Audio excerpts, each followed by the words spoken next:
For years, communities in northern Uganda have faced immense challenges from poverty to gender-based violence.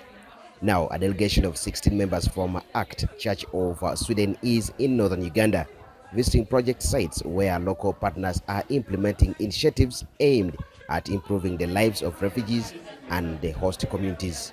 These initiatives are part of the mutual interrelated resilience program, which focuses on creating conditions for peace and development among refugees and local residents.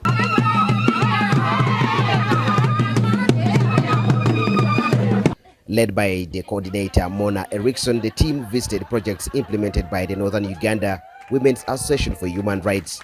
According to the Church of Sweden officials, this visit is more than symbolic. We are bringing representatives from the whole Church of Sweden, from the dioceses in Church of Sweden, to let them know and understand and see and experience what is happening here and the work that we do together with partners, so that they, when they go back to Sweden, they can inspire others within the church. They can inform them what is happening, both to influence the Swedish politicians and also to mobilize resources and mobilize funds for the work that we do here. When I come back to Sweden is to visit all congregations in my diocese and tell stories, real stories about the life in Uganda.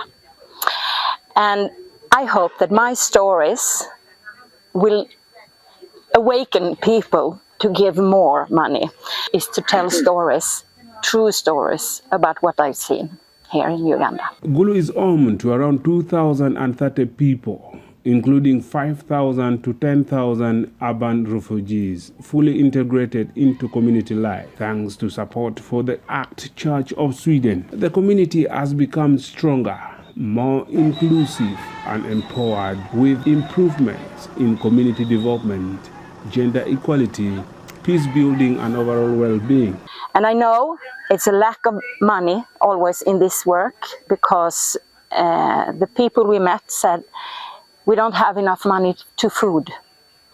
The aid situation in the world has been... However, with support from organizations like ACT Church of Sweden, progress is being made in areas like education, healthcare and economic empowerment.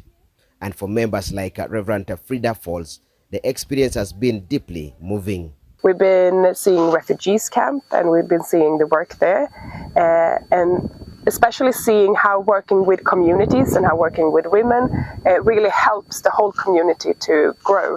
And I think that's very important to work with the whole community. We've also been at the border to South Sudan and visiting village where we've seen people from Uganda and from South Sudan living together, close to each other, in peace and working together for peace. So that's been an amazing experience. And today, right now, we're here with a female cooperative that works together and save together, but also try to create a better society together and impact the whole society for men to stop drinking. But despite the progress, challenges remain. The Executive Director of Northern Uganda Women's Association for Human Rights, Caroline Adio, notes that donor funding has dropped significantly by nearly 80%. She also warns of the growing refugee influx from South Sudan, which could strain both host communities and humanitarian services if not addressed. NUWAHR, we aim to promote dignity, healing, and for community to thrive. For we believe that development can only happen when people become actors in the spaces that they can. And to do this, we need the support of stakeholders. We call upon different organizations to really respond to the needs. We call upon government to collaborate with civil society organizations. But above all, I really want to recognize the support from ACT Church of Sweden that has enabled the Safer Health Consortium, and in this specific region enabled NUWAHR to be able to support the community needs. I'm happy that they have not stopped the funding. And at this moment, I already also asked them if they can still improve on the funding and be able to provide the transport, because, you know, as we are all aware, for example, in the rainy season, their team cannot reach in the interior because of challenges in transport.